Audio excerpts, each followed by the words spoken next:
9 লাখ টাকা পেনশন দিয়ে মসজিদের ইমামকে রাজকীয় বিদায় দিলেন টাঙ্গাইলের মির্জাপুরের স্থানীয় বাসিন্দারা। এতেই শেষ নয়, 34 বছর ইমামতি শেষে অবসরে যাওয়ার সময় ফুল ও ক্রেস্ট দিয়ে মসজিদের ইমাম মাওলানা মোহাম্মদ শাহজাহান খানকে বিদায় জানান এলাকাবাসী। এমনকি গাড়িতে করে অর্ধ শতাধিক মোটরসাইকেলের বহর নিয়ে তাকে বাড়িতে পৌঁছে দেওয়া হয়। 1 মার্চ দুপুরে আয়োজন করা হয় এই বিদায় অনুষ্ঠানের।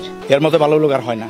এই ইমামের পিছনে আমি 10 বছর মুয়াজ্জিমগিরি করছি। এত জানলেওয়ালা লোক আর আমি পাই নাই আমার এই 50 বছর জীবনে। রাস্তার দুপাশে আমাদের গ্রামের সকল পর্যায়ের নারী পুরুষরা তাদের প্রাণপ্রিয় ইমাম সাহেবকে বিদায় করে দেওয়ার জন্য তারা যে তাদের হৃদয়ের আকুতি, তারা যে তাকে কিভাবে ভালোবাসে, তারা তাদের ইমাম সাহেবকে কিভাবে বিদায় দিল, এটি বাংলাদেশের অন্যান্য গ্রামের জন্য উদাহরণ হয়ে যাবে। অত্যন্ত সুনামের সহিত সবার সাথে সুন্দর আচরণের সহিত আমাদের এই মসজিদের ইমাম এবং খতিব হিসেবে দায়িত্ব পালন করেন।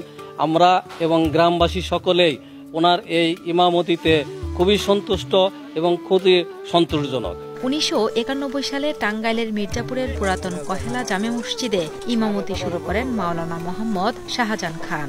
তখন তার বেতন ছিল মাত্র 600 টাকা। বর্তমানে তিনি বেতন পেতেন 17,500 টাকা।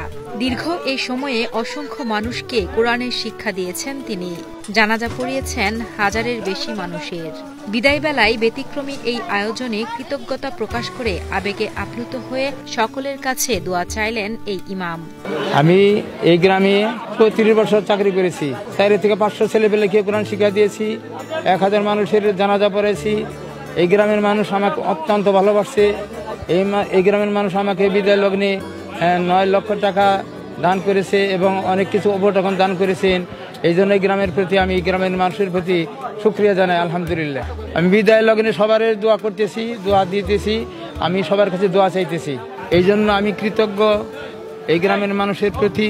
তারা আমাকে যে ভালোবাসা দেখাইছে, আমাকে ভালোবাসা দিয়ে অন্তরের অন্তঃস্থলে জায়গা দিয়েছে, এই জন্য আমি কৃতজ্ঞ। এই জন্য আল্লাহর কাছে আমি আলহামদুলিল্লাহ বলতেছি, শুকরিয়া আদায় করতেছি। আমিন। একজন মসজিদের ইমামকে সরকারি চাকরিজীবীদের মতো পেনশন দিতে পেরে খুশি স্থানীয়রা। এমন বিদায় সমাজের দৃষ্টান্ত হয়ে থাকবে বলে মনে করেন তারা। মসজিদের সভাপতি সেলিম খান জানান, ইমামের পরবর্তী জীবন যেন ভালো কাটে সেজন্যই পেনশন দেওয়া হয়েছে তাকে।